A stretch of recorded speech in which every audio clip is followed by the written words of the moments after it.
धन्यवाद अध्यक्ष महोदय।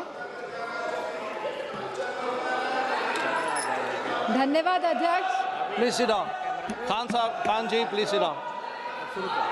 धन्यवाद अध्यक्ष महोदय।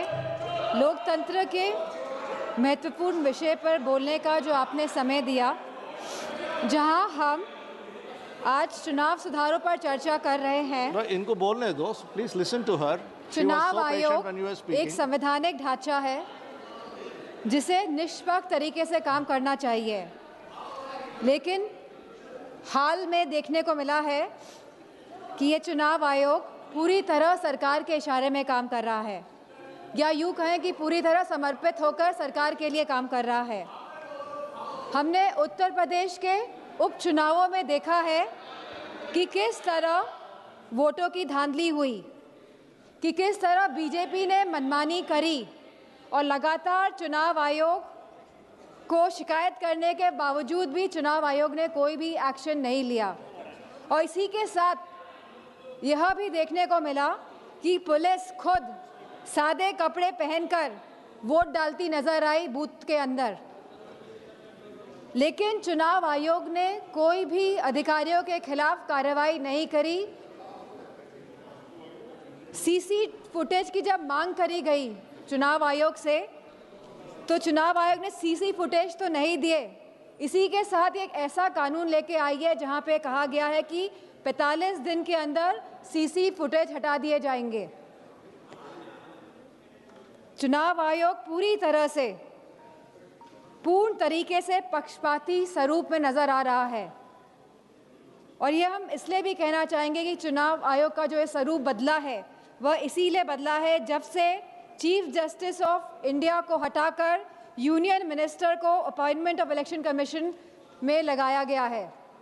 तो कहीं ना कहीं जो बिल पास हुआ दिसंबर 2023 में, जहां पे absolute legal immunity for any action by the election commission, इसके साथ साथ protection from accountability and scrutiny, जो इस तरह का सुरक्षा कवच एक चुनाव आयोग को दिया गया, इस वजह से चुनाव आयोग पूर्ण तरीके से समर्पित होकर सरकार के लिए काम कर रहा है। जो SIR की जो प्रक्रिया है, स्पेशल इंटेंसिव रिवीजन, यह रिवीजन के नाम पर नागरिकता कानून लागू किया जा रहा है। रिवीजन के नाम पर अध्यक्ष जी, चुनाव आयोग द्वारा प्रशासनिक निष्पक्षता के नाम पर किया जा रहा यह कार्य हमारी नागरिकता, लोकतंत्र और संवैधानिक नैतिकता की बुनियाद पर सीधा निशाना है। जहां चुनाव आयोग को समय समय पर मतदाता सूचियों के पुनरीक्षण का अधिकार है और वह ये निरीक्षण करता भी है एनुअल समरी रिवीजन ASR के द्वारा, वहीं इस SAR की अभूतपूर्व बात यह है कि एक ऐसी संस्था द्वारा नागरिकता का प्रमाण फिर से मांगा जा रहा है जिसे कानूनन इसका अधिकार प्राप्त ही नहीं है।